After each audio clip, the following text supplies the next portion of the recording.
Cloud Code orqali loyiha qurishni boshladim. Dastlab kod yozishdan oldin asosiy rejalarni tuzib oldim. Xo'p.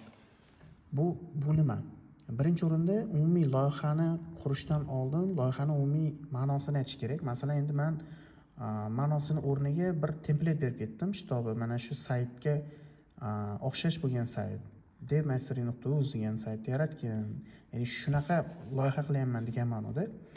Mana ko'rayotgan bo'lsangiz, muhim MD fayllar kerak menga Cloud Code uchun. Chunki Cloud Code MD fayllar bo'lsa, o'sha fayllarga asosan loyihangizni quradi va aniq qurishga yordam beradi.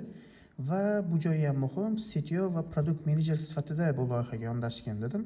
Ko'rayotgan bo'lsangiz, bu yoqda menda bor mavjud skilllardan foydalanib, umumiy loyihani arxitekturasi, mana MD fayllarni beryapti. Muhim bo'lgan MD fayllar. Bular Cloud MD, PRD, arxitektura, databaza, task. Mana ko'rayotgan bo'lsangiz, nimalar borligi hammasi bor. Mana bu yerda men hammasini oldim-da, mana databazalari, hammasi.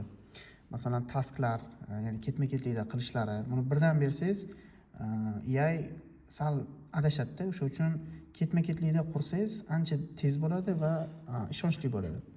Xo'p, endi bu yerda mana ko'rayotgan bo'lsangiz, men Cloud Code'ga byuro berdim.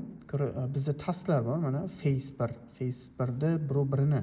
Qarang, birdan loyihani phase 1ni umumiy qilgan demadim. Ketma-ket birini qilgan, ikkini qilgan va hokazo. Mana ko'rayotgan bo'lsangiz, let's start with phase 1. Mana ko'rayotgan bo'lsangiz, umumiy loyihani ishga tushirdi mana. Birinchi setup qildi mana. Bo'ldi. Birinchi o'rinda bizda setup tayyor. Endi texnologik qarorlar va hokazolarni umumiy o'zingiz tajribangizdan kelib chiqib yondasangiz bo'ladi. Rahmat.